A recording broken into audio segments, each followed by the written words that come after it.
Iran একটি মুসলিম দেশ হয়ে অন্য মুসলিম দেশে কেন আক্রমণ করছে? উত্তর হচ্ছে, ইসরায়েল এবং আমেরিকা যে যৌথ আক্রমণ করেছে ইরানের উপরে, ইরান প্রত্যুত্তরে আমেরিকায় যেহেতু আক্রমণ করতে পারছে না, মধ্যপ্রাচ্যের অন্যান্য মুসলিম দেশগুলোতে আমেরিকার যে ঘাঁটি রয়েছে এই ঘাঁটিগুলোতে মূলত আক্রমণ করে প্রতিশোধ নিতে চাচ্ছে।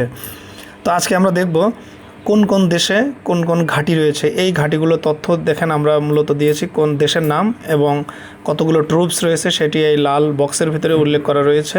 এটি মধ্যপ্রাচ্যের মানচিত্রের উপরে পরিষ্কার করে দেশের নাম এবং ট্রুপস সংখ্যা দেওয়া আছে। আমরা প্রত্যেকটা ট্রুপসের তথ্য দেখি। এই 5 ধরনের ঘাঁটি রয়েছে, বিভিন্ন ধরনের এয়ার বেস রয়েছে, নেভাল বেস রয়েছে, আর্মি ক্যাম্প রয়েছে, সাপোর্ট সেন্টার রয়েছে, যৌথ অপারেশন ঘাঁটি রয়েছে। এই 5 ধরনের ঘাঁটি এই দেশগুলোতে রয়েছে। এখন কোন দেশে কী ধরনের ঘাঁটি সেটা আমরা বিস্তারিত দেখি। কাতারে রয়েছে আল আওয়াদেদ এয়ারবেস, এখানে আক্রমণ করেছে। বাহরাইনে নেভাল সাপোর্ট অ্যাক্টিভিটি বাহরাইন রয়েছে। ক্যাম্প আরিফ জান রয়েছে কুয়েতে।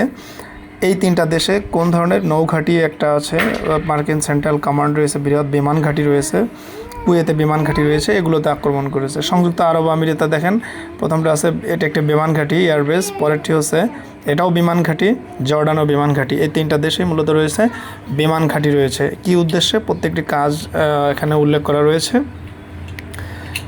এগুলো সম্পর্কে আমরা জানলাম। এরপরেও আরও 2টি দেশে ঘাঁটি রয়েছে, সেটি হচ্ছে ইরাক এবং সিরিয়া। ইরাকে আল আসাদ এয়ারবেস রয়েছে, সিরিয়ায় রয়েছে ছোট্ট আকারে কয়েকটি সামরিক আউটপোস্ট। তো এই সমস্ত তথ্য আমরা মনে রাখবো, কারণ বিভিন্ন পরীক্ষায় এখান থেকে তথ্য এখন আসবে।